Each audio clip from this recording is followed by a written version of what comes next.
Take one man scarred by bitter memories. Add lonely footsteps in the leaves and the path of decision. That's our story, The Circle Road, taken from the files of John Steele, adventurer.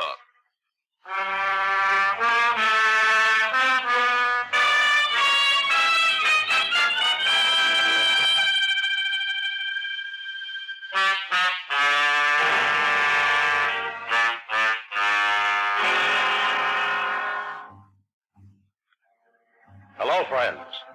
This is John Steele. We're back to bring you another story of intense emotional conflict. This week, I have as my guest Eddie Guard. Now, Eddie's story actually happened 2 or 3 years ago. But the way things are today, it might do us all some good if we sat down and just remembered. I was never formally introduced to Eddie. He just stepped out of the night on a lonely station platform and started talking to me. There was something about him that impressed me. So I followed up on him, and here he is to tell you about it himself. I think you'll be interested. Eddie? Some guys, when they got their discharge papers, had it all planned what they were going to do. All the months they'd been sitting in foxholes or rotting in the jungle, they planned what they were going to do when they got back and got out. Open a business, get married, buy a house, all the other stuff you heard 100 times. Well, I had something I was going to do, but it was none of them. I was going to look up my buddy, Al Corey. I was a long time getting out because of the hospital, and the docs wanted to keep me around for a while to be sure I was all right. But when they did give me the papers, I took the first train up to Plainfield. When I got off, I asked a guy sitting in the car where the Coreys lived, and he offered to drive me over. That was the longest part of the 5 years, that ride from the station. Friend of Al's, huh? What? I said you were a friend of Al's. Yeah. Met him in the war? We were in the same outfit. Thought I hadn't seen you before. Still in the Army, huh? Nah. I thought you couldn't wear the uniform. How much farther is it, anyway? Just up the next block. Oh.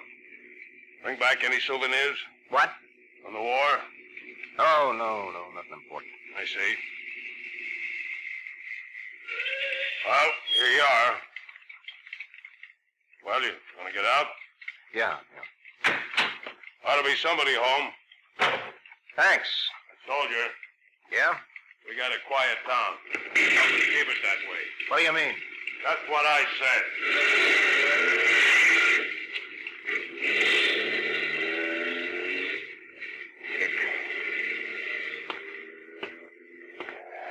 Well, I come back, Al.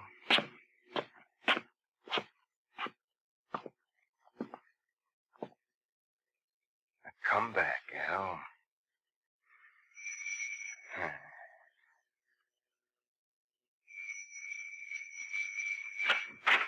Yes? What is it, please? This where Al Corey lives? Yes? I'd like to talk to him. Well, Al isn't home right now. When'll he be back? We expect him almost any day. I'm his mother. Is there anything I can do for you? No, thanks. Al went up to Danbury to see about a job. He didn't plan to stay more than a few days. Well, I'll come back tomorrow. Wait a moment. Yeah? You're Eddie. Huh? You're Eddie, aren't you? Yeah. And I almost let you go away. I felt you were Eddie. Oh, come in. Well, I, Please, come in. Jim! Oh, Jim! Oh, it's so good to finally meet you, Eddie. After all we've heard about you, and Al was never sure you were... Jim! Come in the living room. What is it, dear? It's Eddie. Oh? This is Al's father. Jim, it's Eddie. Well, I'm certainly glad to meet you. Hello, Eddie. hello. For months we've heard Eddie this, Eddie that. It's years now. Alan will be so happy. You think he will? I can't wait till he gets back. Perhaps we ought to send him a telegram, Jim. I know Good you'll... idea. No, don't do that. Well, I'm sure son would want I'll to... hang around town till he gets back. I want to, give him a surprise. We understand. Of course. If you'll tell me where I can find a hotel... Hotel? That's simply ridiculous. You're staying here, Eddie. No, I'd We better... wouldn't think of having you stay in a hotel, would we, Jim? Certainly not. Well, I think I'd better go... That may be Alan now. I'll let him in. Well, come on, Eddie. I'll show you... Well, what's wrong? Get back. A pain in your chest? Let me see. I'm all right, get back. Well, what is Just it? stay where you are. And I know you'll want to meet him, too, dear. Yes, I do. Isn't it wonderful? Virginia, this is Eddie. Virginia lives across the street. Yeah, I know. Hello. He calls you Ginny. Virginia, you stay for dinner. We'll all have a grand time. You will, won't you? What? Stay for dinner. Yes, I'll stay. Good. Come on, Eddie. I'll show you your room. Oh, yeah. And take your time, Ed. We don't hurry around here. Up this way. Nice place. I'm sure it's better than the last time you and Alan saw each other. Yeah. The door to the right. This is Al's room. We haven't a guest room. It's nice. You can share it when Al gets back. I think you'd want it that way. Yeah. Bath is through that door and the closet's over there. Thanks. I'm glad you came. I think Alan has needed you, Eddie. We'll see. He hasn't been the same since he came back. Sometimes we don't understand him anymore. Maybe there's a reason. I know you boys don't like to talk about it, but it seems... I know my son, and you know him.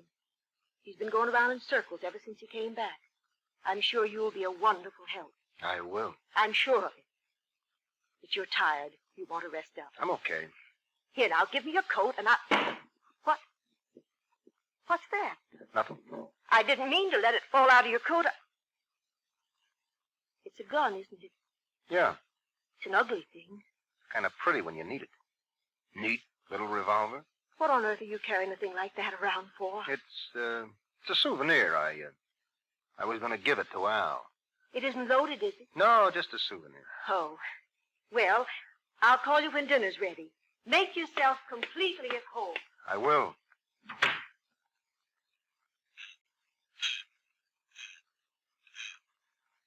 I come back, Al. I come back.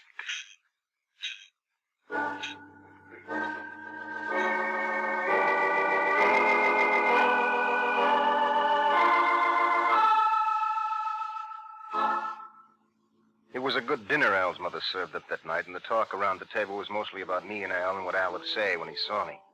They had plenty of guesses, but I knew what he'd say. After dinner, there was still talk, and I couldn't take any more of that, so I got up to go for a walk. Ginny, the girl, offered to go along and show me the sights of the town. That was fine by me. She was Al's girl. And everything's on Main Street, just like any other small town. But the people are nice. You don't take a good picture. What? The one Al had that made you look mousy. It's the only one I had when he left.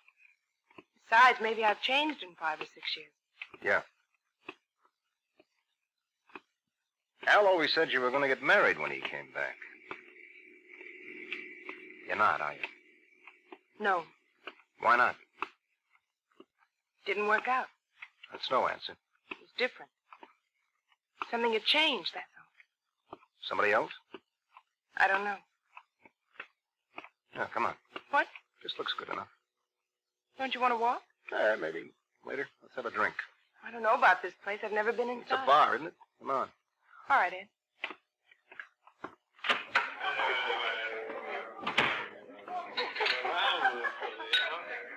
Yes, sir. What'll it be? A double, what'll you have, Jim? Nothing, thanks. A double rye, huh? Right away. I always wondered what this place looked like inside. Well, now you can say you Where know. you going, soldier, old soldier? Still fighting the war for us? Beat it. You know, I was going to fight. Look, you want to get hurt? Ed, Oh, excuse me. You got a girl to talk to, huh? Lush. There you are, soldier. Thank you. Well, here's luck, baby.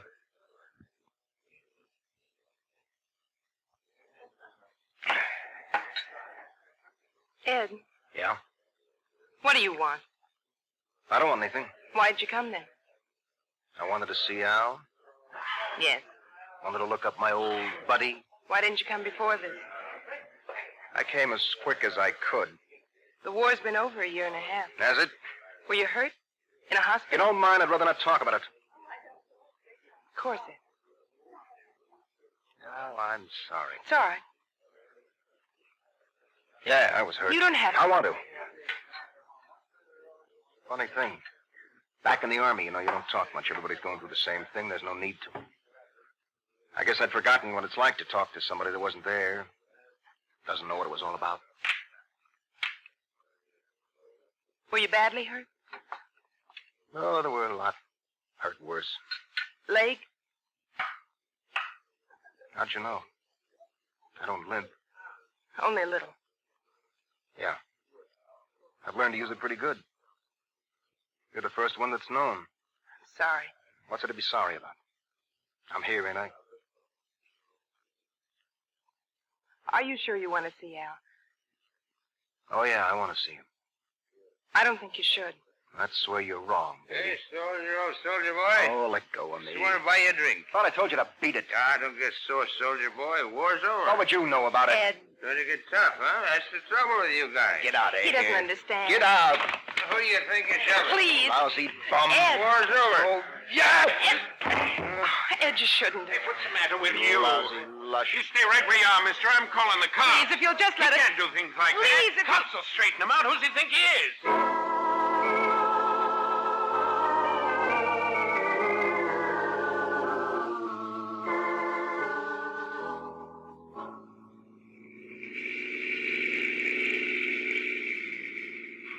Sorry I took so long getting down, Ed. Mother and I were all ready for bed when Jenny called. Yeah, Sergeant Howard's a nice fella. I guess so. Don't worry about it, Ed. Doesn't mean a thing. What? Son did the same thing when he got home. Did? Sure, I was kind of worried first time it happened, but after a while, I guess I got used to dragging myself out of bed in the middle of the night. Hasn't happened for some time now. Got anything planned for tomorrow? What? Saturday, you know. I didn't know but what you and Jenny might have, No. Well, the high school's got a football game with Maplewood. Did you play football? No. Well, let's see. Hunting season opens tomorrow. That's what Al and I usually do. You done much hunting? No. Say, you got a lot to do here in Plainville. You want to give it a try tomorrow? Oh, that's all right. I understand. I guess you boys have had your fill of killing. What? I understand. Well, maybe you and Jenny can take in the football game if Son doesn't get home. Yeah. Maybe. Nice girl, that Jenny. Yeah. Could make a mighty fine wife for some young fella. You know, I was thinking. What? If you haven't got any other plans, why don't you stay around Plainfield for a while, Eddie? Well, we'd be glad to have you at the house, and Alan would be happy, too. No, I got plans. Well, you know best. Oh, almost missed the house. I'll get the garage door. No, we'll just leave it out here overnight. Just one thing, Eddie. Yeah? Don't mention nothing about this to Mother. I told her you'd gone out without any money, and we're stuck downtown with a bill you couldn't pay. Okay? Sure. Certain things we men learn it's better to keep from the women, huh? Yeah.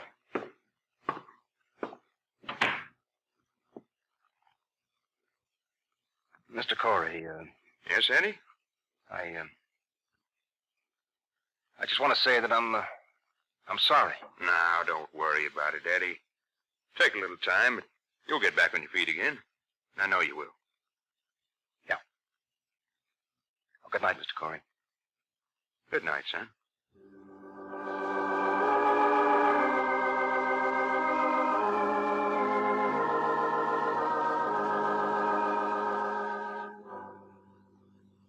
I walked into the room, Al's room, and for the first time since it happened, I felt something good for somebody.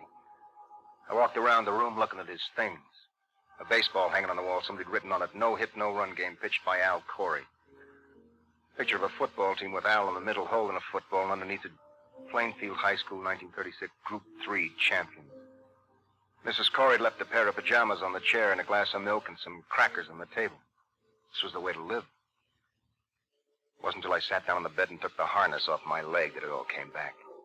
I shoved the harness into the bed and pulled the blankets up to my chin, but the room was cold and I was shivering. I lay there telling myself it couldn't happen again. I'd almost gone soft. It couldn't happen again. I must have fallen asleep, because I remember dreaming about running and jumping and playing football. Next thing I knew, somebody was standing in the room and talking to me. My goodness, you like a cold room. It must be 20 below in here. Huh? Wait till I set this down. I'll close the window. I guess all boys are alike. Did you have enough blankets? What time is it? 11 o'clock. I thought Al back yet? No, I thought I'd better wait if you're going to the game. What? Dad went hunting this morning. He said you'd probably go to the game. Oh. Now you get up and wash your face. I brought you your breakfast. Mrs. Corey, I don't spoil my men all week long, but this is their day. Come on now, get up. Will you go on downstairs? I'll get up. I was going to stay with you while you ate. Oh. Do you mind? No. That's good. Now, come on, get up. I'll eat, and I'll wash later. Army certainly taught you boys bad habits. Here, let me fix that pillow behind you. Hey, that's better. Now, can you balance this on your lap? Yeah. Did Dad bring you enough money last night? What? Your bill downtown. Oh, yeah. Yeah, sure, he brought enough. That's good. Did you have a good time? Yeah. Sure? Yeah, why? I don't know. The way you're acting this morning. And then something Virginia said. What about Virginia? She said she didn't think you'd be staying long. When'd she say that? This morning. What else did she say? Nothing. Did she say anything about why I came back? No. You're not eating, Eddie. Did I say something that upset you? Mrs. Corey, I gotta That's so formal. Why don't you call me Mother? No. What's the matter, Eddie? Get out of here, will you? Get out of here and leave me alone. All right, Eddie, if that's what you want. We're happy to have you here. We know you can help all of us by helping Alan. He needs it. What about me? What about me?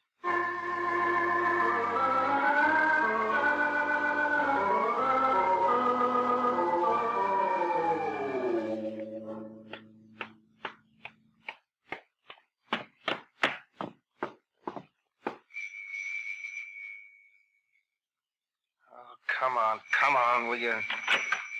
Yes? I want to talk to you. I'm sorry, Ed. I don't want to talk Well, that's too bad. You're gonna. That's the way you do it in the Army. Yeah, come to think of it, it is. Well, this is Plainfield. Will you please leave before... Shut up. Go on in there and sit down. I will not. Go on. Whatever you want to say, please say it and get out. I'll leave when I'm through. That's something in your favor. Now, sit down. Yes, Sergeant. What's the idea of poking your nose in somebody else's business? What do you mean? You know what I mean. You talked to Mrs. Corey this morning. Is that against the law? You talked to her about me. I only said I thought you'd be leaving soon. What else did you say to her? Nothing. You told her about last night. I did not. You're lying. You told her why I came back to Plainfield. Didn't you? Why did you come back here? That's my business. I don't think it is. Yeah, you wouldn't understand. Maybe.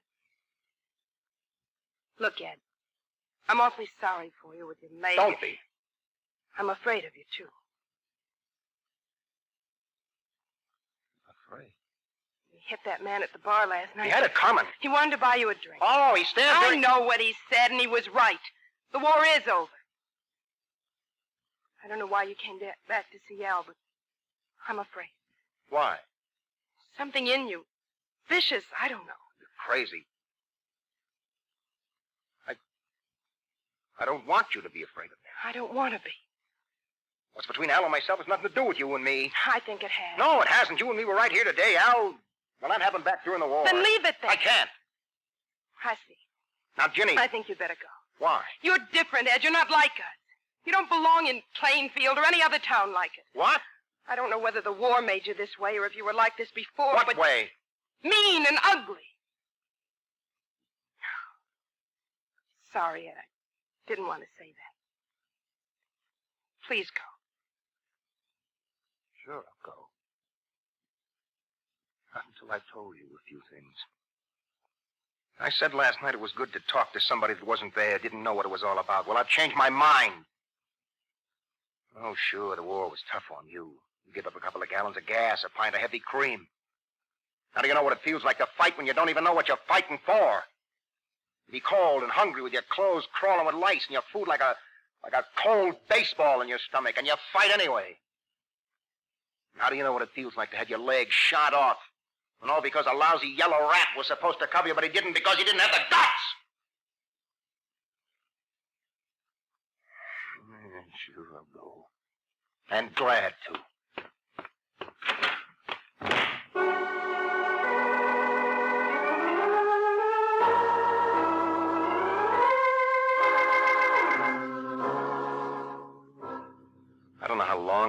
I walked, an hour, 5 hours, I don't know. All the time I could hear her saying it over and over again. Mean and ugly, mean and ugly. Me? I passed the football field and I could hear the crowd yelling in the distance. Somebody stopped me, a cop, I don't know, asked me if I wanted to see the game. Away from the field, the streets were empty, and the leaves said the words under my feet. Mean and ugly, mean and ugly. Me. Ginny said I didn't belong in Plainfield. Maybe she was right, I didn't know. A gang of kids went down the street in a Model T singing high school songs, and I knew the game was over. The air had turned cold, and my leg was beginning to hurt. Maybe she was right. When I got back to the Coreys, the house was empty. There was a note on the hall table from Mrs. Corey saying that she'd be back in time to get dinner. I went upstairs to my room, Al's room, and I got my toothbrush out of the bathroom, the shirt off the chair, and put him in the musette bag. I started writing him a note. Then I heard the front door open and his voice. Mom? Mom? The gun under my jacket was pressing hard against my ribs. I forgot Ginny. Forgot his mother and father. Forgot everything but him. What? I took the gun out, twirled the chamber, and started down the stairs. My leg ached. That you, Mom?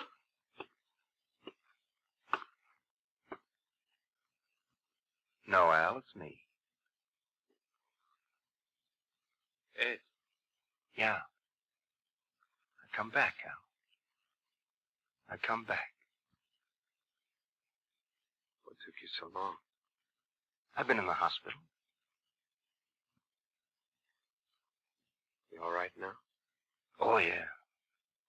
Glad you're back on your feet. They aren't both mine. Oh. They made me a leg. Say I'm almost as good as new. Except I can't run. Won't be able to teach my kid how to play football. Can't even hunt. I'm sorry, Ed. Yeah, it's too bad. Used to be pretty good at football. Been a long time, hasn't it, Al? Yeah. I remember the last time I saw you. All I could see was the seat of your pants. Funniest thing I ever saw. It's not the way I like to remember it, buddy. Guess not. I hear you had a pretty tough time settling down. Kind of going around in circles. Yeah. That's funny.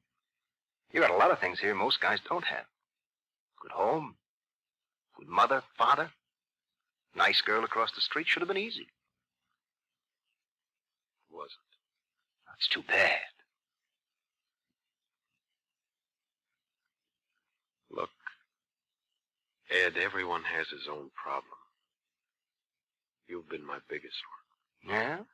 I knew if you were alive, someday you were going to come back. I couldn't get straightened out till this was settled one way or another. Then you ought to be glad to see me. I think I am. Oh, I know what you think of me. Probably you're right. But I can say I was more worried about what would happen to Mother and Dad when you came back than I was about me. I mean it. Now that you're here, I'm glad you are. You're bluffing. No. I don't know what happened to me that day. Just had all I could take, I guess, and I ran. But I'm not scared now. You're not? No way. I don't think you know what it is to be afraid. You're tough. You can take it. I'm tough. Yeah? And you're not. No. I'm sorry you were hurt, Ed. Sorry. Always thought a lot about you. As hard as you were, there was just nothing mean about you. Mean? Yeah.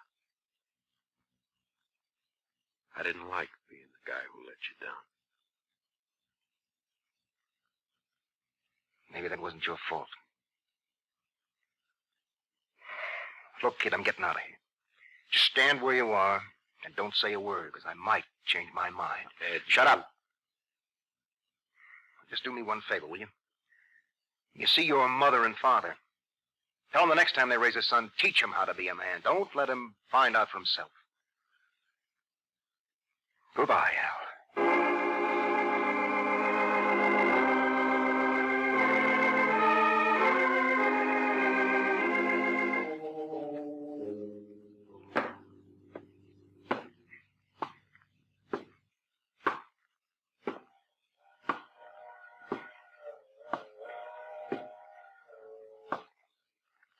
Excuse me, mister. Is this aside from New York? That's right.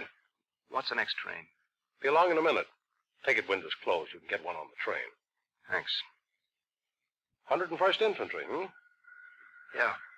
Your outfit had a tough time. Yeah. You from around here? No. Nice town, Plainfield. Well, here she comes. Let me give you a hand. I got it.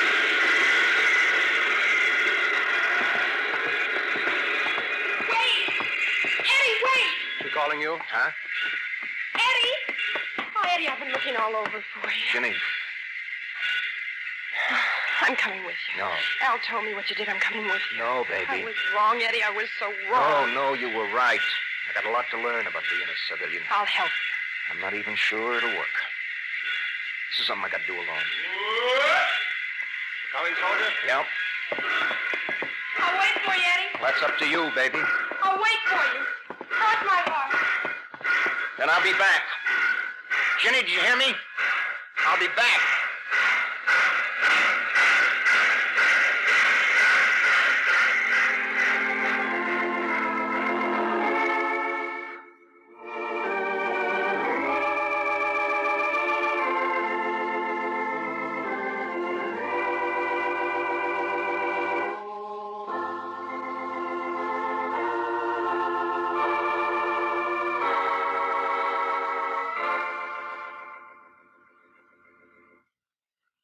Title, The Circle Road.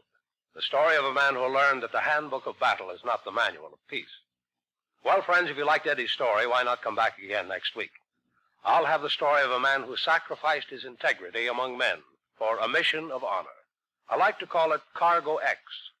So until next week, this is John Steele saying a life of adventure is yours for the asking, wherever you find it. Only don't look for it. It may find you. Well, goodbye and good hunting.